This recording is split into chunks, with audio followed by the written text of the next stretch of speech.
money. And it's like, you hear this and I think this is really real. It's real. I mean, listen, this is like, nobody's going to feel bad for anyone that has a successful exit. No one's going to be, woe was me. But we know a lot of people that have successfully exited businesses.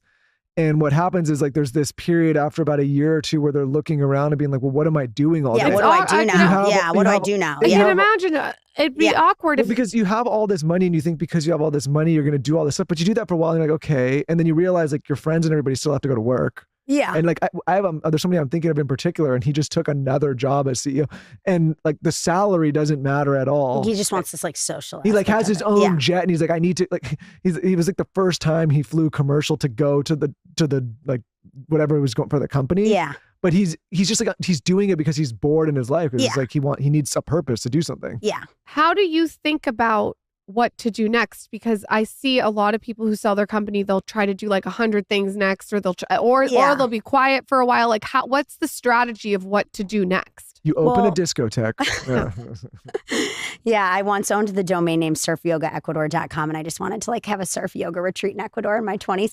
But no, I think for me, I have been like sitting for like years wondering like what is next, like, and kind of like searching. Like, I was talking to Giselle, Ryan Seacrest, they all wanted like a CEO. We want to launch a company. Will you be the CEO? And ultimately, I just like don't feel like I need to be anybody's like yes woman at this point in my life. I really want to do like something for me. And I think though, yeah. So I moved into a consulting role with Primal. I think consulting is a great way to just kind of like slowly step back. So it's more like advisory. I'm still very involved, but more like almost like a board member would be, right? And then I picked up this new cool gig with a big private equity fund called Summit. They have an $8 billion fund, and they have an investment thesis in health, wellness, and VMS. And I'm doing this executive in residence program with them. So kind of like looking at deal flow, which I like love. So introducing them to founders in food and beverage space, and, you know, sitting in on management presentations and kind of helping with the investment thesis there. But I really couldn't leave. Like, I stayed, like I said, for 5 years. I also had 3 kids. So I kept, every time I think about leaving, I just like, there would be another like corporate maternity leave looming in my future, and I just couldn't get out. But I did finally like have kind of my aha, like hell yes, for what I want to work on next. And I'm just really excited to put into the world. And I think that was kind of like my impetus to finally like make a move. Can you talk about this aha moment? Yeah. So I am entering into the category that's the hardest category in the grocery store I said I would never go into, which is beverage. Okay. But I think you'll appreciate this, like very bullish on just like macro trends. Like we leaned in at Primal on like no seed oils, unsweetened. People don't want canola oil. It doesn't, like, we don't think that trend is going to go away. I don't think people are going to like want to seek out more sugar in their condiments moving forward. And I'm very bullish on just like protein right now. I feel like protein's kind of like where it's at. And I became aware of this ingredient, like there's a clear whey protein isolate. So I'm going to put protein into like a 2 gram of sugar soda, if you will. So it's like a protein water, but sparkling. Sounds good. Yeah. So there's some protein water on the market, but none that's sparkling. And I'm super excited. So I'm like in R&D and doing package design and like kind of rolling out the business plan on that. So, I would drink protein soda. Oh, so yeah. When you think about, right?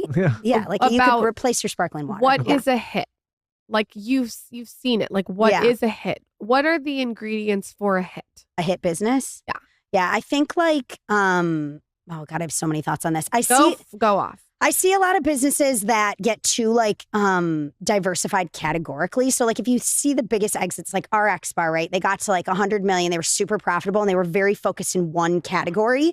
So it was just easy to be acquired. The worst thing that could have happened to me at Primal Kitchen is our bar business could have taken off, because say I have a business that's 50 million in revenue, it's 25 million condiments and 25 million bars. Like Kraft Heinz doesn't want to buy me. They don't value the bar. So they're not going to value the bar side of the business in the exit. And Kellogg doesn't want to buy me because they don't sell condiments. They don't know what to do with you. So I think a lot of entrepreneurs get really swept up in like the innovation of it all. And they go real wide on categories. We went wide, but we were at least like 75% condiments. Yep.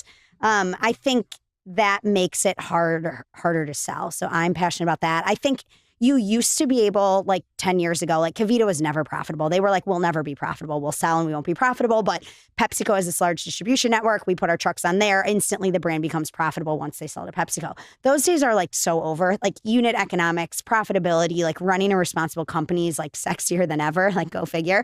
So I think it was a little bit of the wild west in the CPG industry like 5 years ago. So I don't know. I think like focus. I just saw this amazing company that had like $225 million in revenue, 20% EBITDA margins, and like they had a failed process. And I think it's because like the founders seemed difficult and the strategics didn't want to like take a risk to have difficult people, you know, dealing with difficult people in the corporate environment. So I think there's a lot of things you need, but I'm really big on just like this, you're selling the white space opportunity. And like sometimes the idea is better on PowerPoint presentation than it is in real life. Like if you want to launch that subcategory and you're not in there,